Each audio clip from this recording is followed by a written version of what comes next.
Hello there, welcome back to my channel, and today we are going to be looking at how to use and write in second person's point of view. The second person's point of view brings the reader so close to the story even more than the first person's point of view because it uses the word you.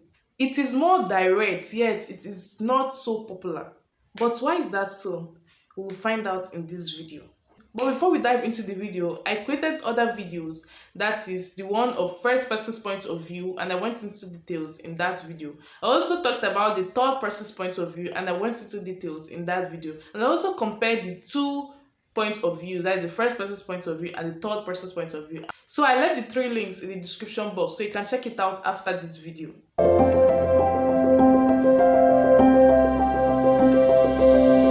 So I'll be reading out a part from a novel called Nearly All the Men in Lagos Are Mad, which is actually a collection of short stories. Selling roasted corn or bole was never the plan. You always thought you and Lukman will make something of yourselves. But he lost his job a year after your marriage and you had to leave your job as a secretary when you got pregnant for Kitan.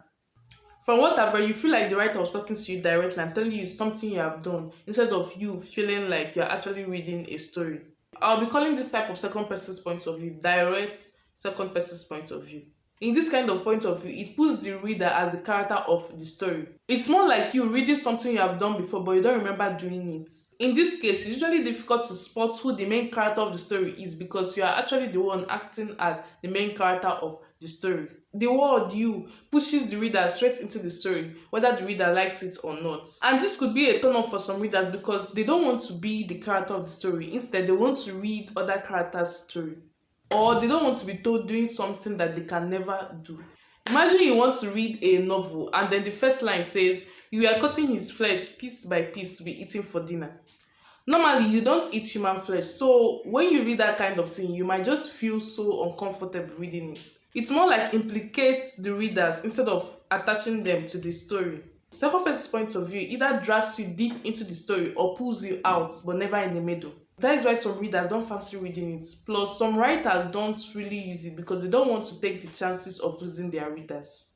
Another second person's point of view is this. I call it indirect second person's point of view. This is used when the character wants to tell his story to the readers but don't want to feel emotionally attached to that story. Those stories are usually sad and emotional.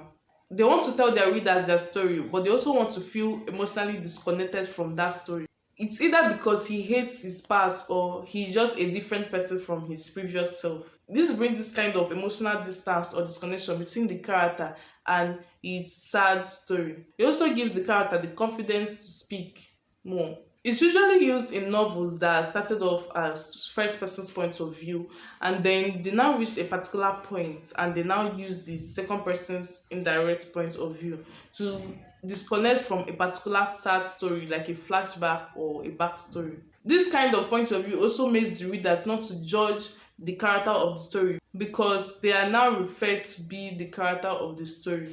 The next one is what I call the not so second person's point of view. In this kind of point of view, the main character uses the first person's point of view, but when referring to a particular character, he uses you.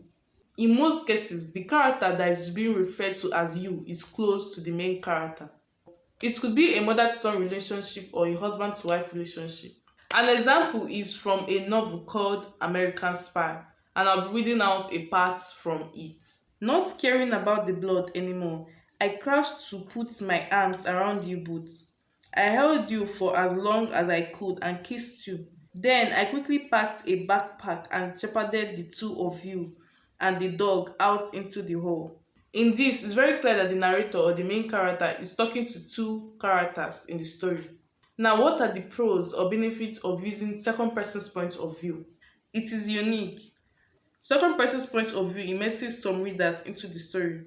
Once your readers are hooked, they are really hooked as being part of the characters of the story. Using indirect second person's point of view, it allows you to pull an emotional distance between your character and their past self or their sad story.